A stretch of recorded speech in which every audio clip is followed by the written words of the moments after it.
وہ نواز شریف پاکستان کی عوام کو دے گیا تو میں اس کو اور سستی کیسے کروں یا میں اس کو پاکستان کی عوام کو اس کا فائدہ کیسے پہنچاؤں؟ اس نے یہ نہیں پوچھا کہ جو سی پیک منصوبہ چل رہا ہے اس کو مزید فنڈنگ بڑھانے کے لیے، اس کی مزید سپانسرشپ بڑھانے کے لیے میں کیسے پاکستان کی عوام کو اس کا فائدہ پہنچاؤں۔ اس نے یہ نہیں پوچھا کہ میں پاکستان کے نوجوانوں کو جو ینگ پروگرام، جو یوتھ پروگرام نواز شریف کا ہے، میں اور کیسے پاکستان کے نوجوانوں کو ترقی دوں، پاکستان کے نوجوانوں کو روزگار دوں، پاکستان کی عوام کو روٹی دوں۔ اس نے یہ تمام چیزیں اپنے وزیر اعظم کی کرسی پر بیٹھنے سے ایف آئی اے کو، ڈی جی کو بلا کر کہا، ریاست کی طاقت کو استعمال کیا، مس یوز آف اتھارٹی کی۔ اور ایک اور انکشاف جو میں آپ کے سامنے رکھنا چاہتی ہوں، ڈی جی ایف آئی اے نے، بشیر میمن نے جب ان کو یہ کہا کہ الیکٹرک کے پاس 87 بلین روپیز ہیں جو ان کی طرف بنتے ہیں سوئی سدن کے، اور انہوں نے کہا میں نے چٹھی لکھی گورنمنٹ کو کہ یہ 87 بلین روپیز جو ہیں یہ واپس لیے جائیں، تو انہوں نے ناراضگی کا اظہار کیا۔ اور انہوں نے کہا کہ تم نے یہ انکوائری کیوں شروع کی؟ تم نے کیوں یہ غلط کام کیا کہ تم نے سرکار کا 87 بلین کی بات کی کہ جو کہ الیکٹرک نے دینے ہیں؟ اس پہ عمران صاحب وزیر اعظم نے کہا کہ تم نے کیوں یہ انکوائری کی، تم نے کیوں یہ خط لکھا، تم نے کیوں یہ بات شروع کی؟ تو سرکاری خزانے کو نقصان، مس یوز آف اتھارٹی، ریاست کی طاقت کا استعمال، 87 بلین روپیز کا نقصان۔ صرف ایک جو انکوائری ایف آئی اے انیشیٹ کرا چکا تھا، انہوں نے کہا میرے پاس ثبوت موجود ہیں، کہ یہ 87 بلین پاکستان کی حکومت کا ہے، سوئی سدن نے اس کے اندر اس کا پیسہ ہے۔ جہاں ثبوت موجود تھے وہاں کا انکوائری کیوں شروع کی؟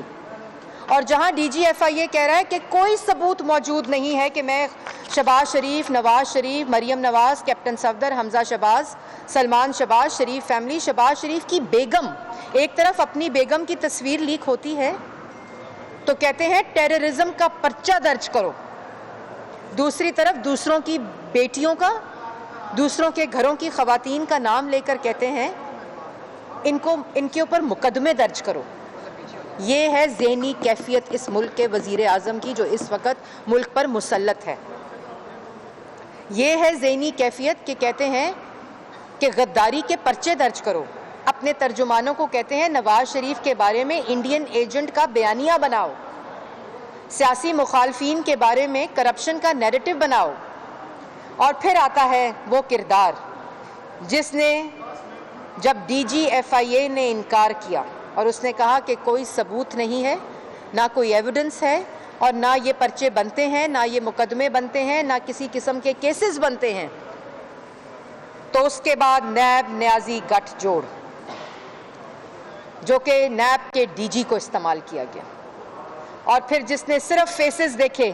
جن فیسز کا ذکر عمران صاحب نے ڈی جی ایف آئی اے کو کیا، بشیر میمن کو، وہ تمام فیسز دیکھیں، ان تصویریں دیکھیں اور ان تصویروں کے اوپر مقدمے بنے۔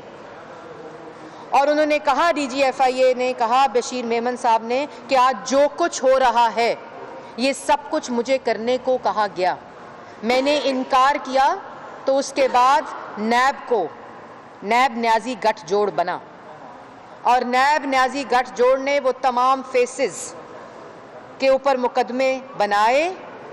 اور ان کی ایک اور بات کیا تھی بشیر میمن صاحب کی کہ آج میں اللہ تعالیٰ کا شکر ادا کرتا ہوں جب میں سپریم کورٹ کا فیصلہ دیکھتا ہوں، جب میں ہائی کورٹ کا فیصلہ دیکھتا ہوں، جب میں نیب کی عدالتوں کے فیصلے دیکھتا ہوں، جب میں، اور جو آپ نے بھی دیکھا کہ ہیومن رائٹس کمیشن کی رپورٹ آئی، اسلامی نظریاتی کونسل کی رپورٹس آئی، تو آج میں کیا کہتا ہوں کہ اللہ تعالیٰ نے میری عزت بچا لی۔ اور دوسری طرف نیب نیازی گٹھ جوڑ، شہباز شریف کے ساتھ جو آج نیب میں ہو رہا ہے، یہ اسی بشیر میمن کو جو احکامات دیے جا رہے تھے، یہ اسی کی کڑی ہے۔ اور آج بشیر میمن صاحب جیسے بہت سے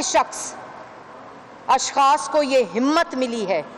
کیونکہ نواز شریف کے اوپر جو غداری کا الزام ہے وہ غداری نہیں ہے، وہ اسی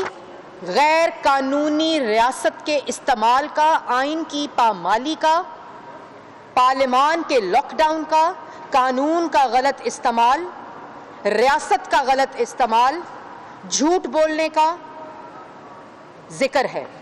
کہ کس طرح ریاست کے اداروں کو استعمال کیا جا رہا ہے، کس طرح یہ احکامات دیے گئے اور جب ان احکامات کو نہیں مانا گیا تو پھر ریاست کا استعمال شروع ہوا اور نیب کے ڈی جی کے ذریعے یہ تمام احکامات کو کہا گیا اور اس کے بعد یہ مقدمات بنے۔ اور یہ مقدمات تو فیس کر لیے مسلم لیگ نون نے۔ جو بشیر میمن صاحب نے آج کہا، جو انکشافات بتائے، وہ مسلم لیگ نون متحدہ اپوزیشن پہلے دن سے کہہ رہی تھی اور پاکستان کی عوام کو پہلے دن سے پتا تھا، پہلے دن سے پتا تھا کہ یہاں فیسز دیکھے جا رہے ہیں، یہاں کیسز نہیں دیکھے جا رہے۔ ہم نے یہ 2017 سے لے کر 2019 تک ڈی جی ایف آئی اے رہے۔ انہوں نے نہیں کہا کہ شاہد خاقان عباسی صاحب نے، اور اس وقت تو 3 دفعہ کے منتخب وزیر اعظم کو اقامے کی بنیاد پر اپنی کرسی سے ہٹا دیا گیا اور گھر بھیج دیا گیا۔ انہوں نے تو نہیں کہا کہ آپ ان تمام لوگوں کے خلاف بشیر میمن صاحب کیسز بنائیں۔ 23 فورن فنڈنگ اکاؤنٹس کے بارے میں بشیر میمن صاحب کہتے ہیں کہ انہوں نے کہا پارٹی فنڈنگ کے جو کیسز ہیں ان کو روک دیا جائے، ان پہ انکوائری بند کر دی جائے۔ اور آج تک میں پاکستان کی عوام کو بتانا چاہتی ہوں کہ آج تک 23 فورن فنڈنگ اکاؤنٹس میں کوئی جواب نہیں۔ الیکشن کمیشن کو دھمکایا جاتا ہے، الیکشن کمیشن کو تڑی لگائی جاتی ہے، ڈی جی ایف آئی اے کو کہا جاتا ہے کہ بند کرو فنڈنگ کی انکوائری۔ یہ ہے وہ معیار۔ اگر یہ مدینہ کی ریاست ہوتی تو آج ڈی جی ایف آئی اے کے انکشافات کے بعد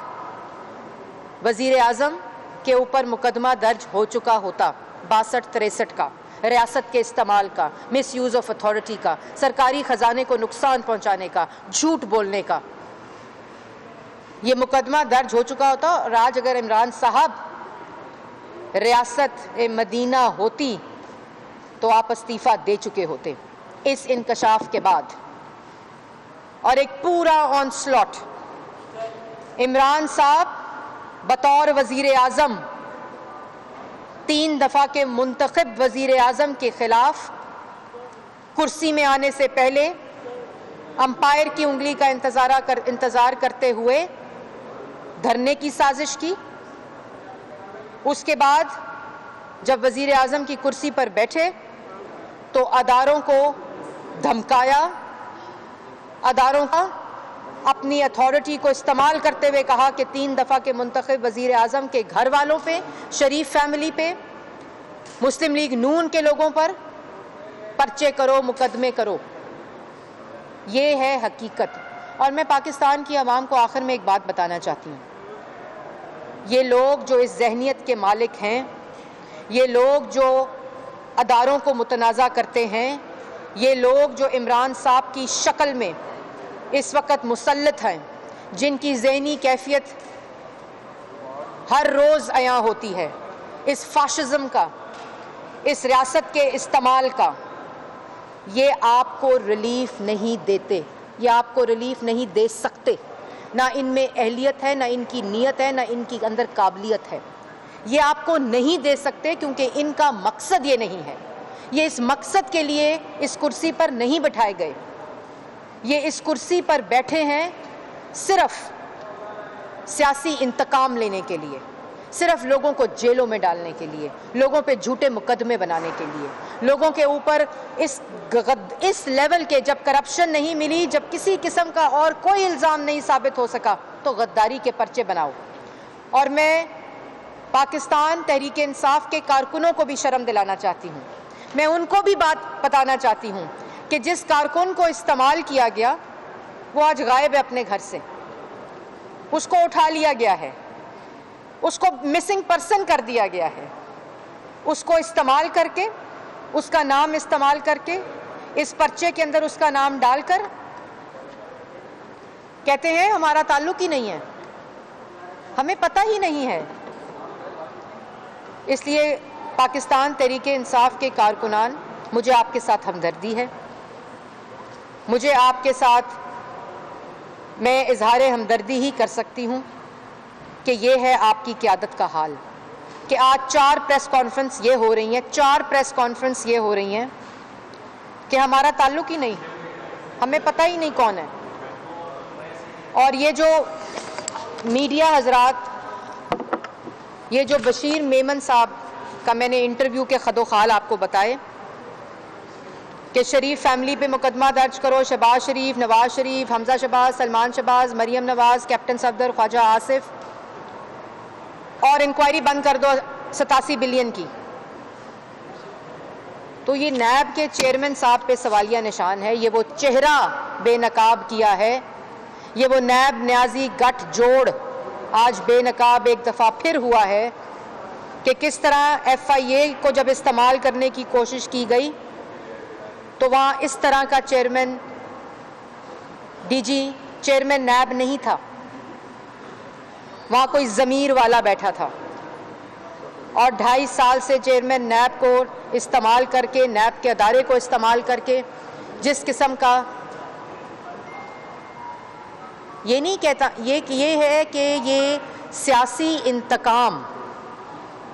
یہ خالی سیاسی انتقام نہیں ہے جو میں آج آپ کے سامنے رکھ رہی ہوں. یہ مس یوز آف اتھارٹی ہے، یہ 62-63 ہے، یہ ریاست کی طاقت کا غلط استعمال ہے، یہ سرکاری خزانے کو نقصان ہے، اور جھوٹ بول کر اداروں کو دھمکایا جاتا ہے، ان کو مس یوز آف اتھارٹی کے ساتھ اس قسم کے کیسز بنانے کا یہ پورا ایک نیریٹو اور بیانیہ کیا جاتا ہے. اس لیے عمران صاحب آپ کو ایف آئی اے کے ڈی جی بشیر میمن کے سوالات کا جواب دینے سے پہلے نون لیگ کی ترجمان مریم اورنگزیب پریس کانفرنس کر رہی ہیں اسلام آباد میں، جو آپ نے لائیو ملاحظہ کی.